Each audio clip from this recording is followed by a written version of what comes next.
a kid, we used to watch a show called Grizzly Adams. You remember that show? It was so good. Well, Tod Swindell joins us, and he's written a book called Grizzly Adams and the Bridge to the Meadow. And he happened to work on Grizzly Adams, and he's had quite an exciting past and future, I'm sure, too. And this franchise of Grizzly Adams, to me, to see the things that can happen with it is very, very exciting, I have to tell you. So we're thrilled to have him on the show. Tod, thanks so much for coming on. You bet. Let's talk about the book. So what made you decide, you know what, this really captured imaginations. Let's do this book. Let's go in and really revive this brand. What happened? Well, the book itself is a trip back to what the brand really represented during the TV show from the 1970s. And the show was called The Life and Times of Grizzly Adams, and it starred Dan Haggerty. And it was loved by young and old alike, and it was still highly rated when it went off the air. I think, the winds of change of TV have been so dynamic ever since. But we're trying to, with the Grizzly Adams trademark brand, we're trying to bring that feeling back that show once emulated. And I think Grizzly Adams and the Bridge to the Meadow is a story about a lovable mountain man with his animal friends. He has Ben the bear and Rambler the dog and Earl the squirrel, and they solve problems in the woods, in the mountains, in fun kinds of ways. I think it's something that should be timely for today's American landscape. I think people are wanting to get more outdoors, especially with the COVID thing. They're tired of being pent up. So that's where all this is going. We have great, I feel, a good design on the future with bringing it back to television and motion picture efforts and more books. This is the first of a series.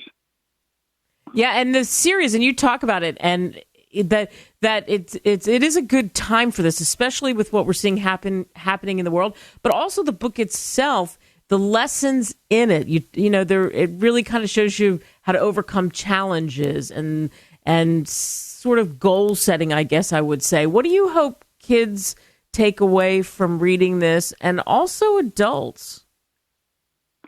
Well, I think that, the theme of the book is first we work and then we play.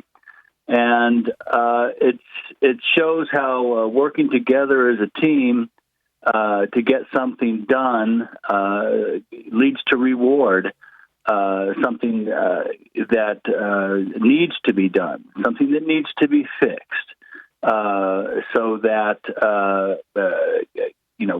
we can live our lives going forward better than we would if we hadn't fixed it. And it's kind of a metaphor even for today. We have to fix this COVID thing. We have to get it to fix our country in a lot of ways.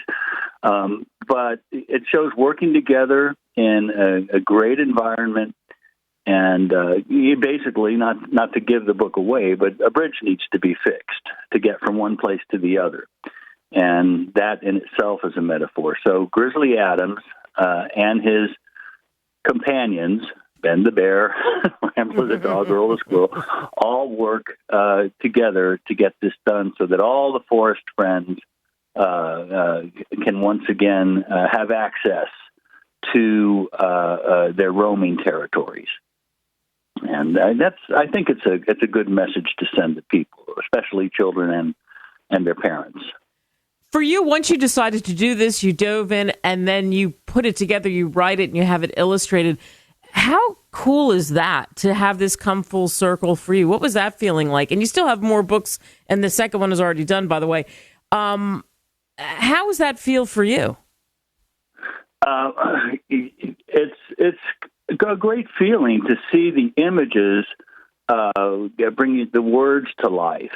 And so all I can say is that, Michelle Fillmore, who was the artist who did the illustrations, was perfect for the task.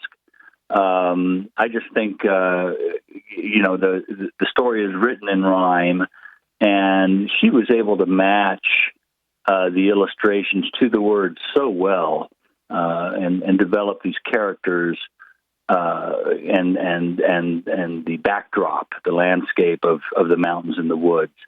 So to see all that come together is just a wonderful feeling. The next one is called Grizzly Adams in the Great Yosemite Valley. And there was a real Grizzly Adams who did settle right next to the Yosemite Valley back in the 1850s. So there's a historical aspect to this as well. And I could go on about that, but I guess I answered your question.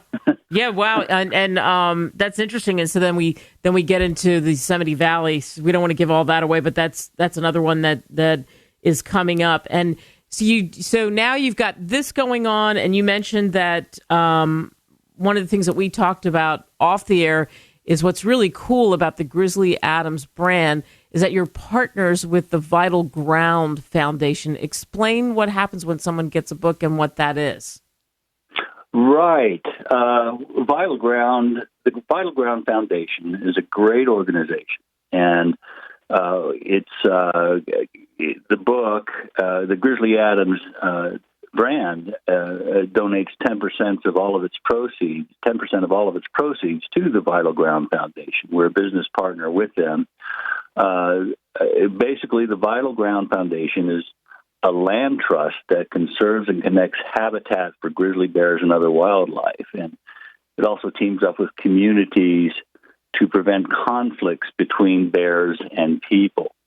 And the great thing about what it does is it reopens roaming areas for umbrella species such that the grizzly bear is, or the gray wolf, that were taken away over time by government or environments that developed certain areas, and it limited grizzlies in particular from being able to freely roam where they once did. And the grizzly bear, I think I mentioned, it's an umbrella species like the gray wolf. Where they thrive, so does wildlife in general thrive better. So it's important to support a foundation like Vital Ground, especially through the Grizzly Adams brand, which has Grizzly right in the front part of its name. So, and it's about, when people remember how Dan Haggerty portrayed the Grizzly Adams on TV, and he had that wonderful grizzly bear. His real name was Bozo, I think, but his name was Ben, just like the real Grizzly Adams had a bear named Ben. And they were pals. And so I think it's just a good fit to have the brand working alongside with Vital Ground in that aspect. Yeah, I think it's wonderful that people can learn more about that, and that they know that in purchasing the book, that some of the money goes toward that. I'd be remiss to not ask you about this, but what was it like working on the series and working with Dan? Well, we worked with Dan, trying to get him back involved with the new brand. Sadly, he passed away in early 2016. The show was created by Charles Sellier, who was I worked with for several years back in the 80s and 90s, and we had always talked about bringing Grizzly Adams back in one way or another. And all I can say is we did our best to return the brand to its original foundation in the last 10 years. So, yeah, it goes way back. my wife Julie also worked with the same company, and we were with NBC Universal for a number of years, working on Charles Sellier produced productions.